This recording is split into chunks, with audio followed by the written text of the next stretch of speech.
I was talking recently with a friend, and one of the reasons I'm optimistic about the future is that in the long run, stupidity never works, and spiritual stupidity is suicidal.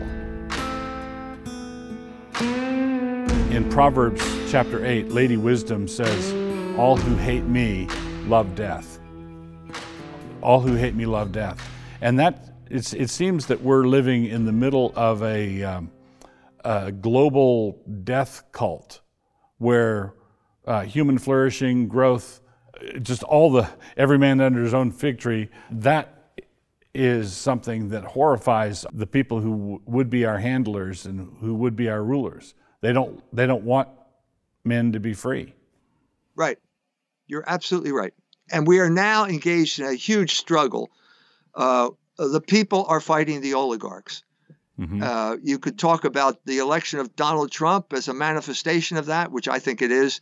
Brexit, the yellow vests, all across the world, there are people who are rising up against the oligarchs, and the oligarchs are coming back, and they don't want to give up power. Right. So the last 2019 was the battle over the internet.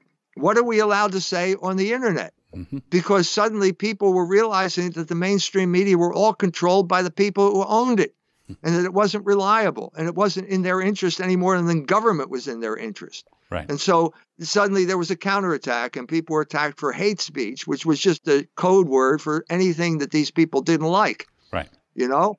Now, at this point, you can focus on the negative, but you can also focus on the positive and say, well, consciousness has risen during this period of time. We now know things that we didn't know before. I've said it before, but we know what a false flag operation is. People didn't know that before. Now we know what that is. And so the deception is being exposed.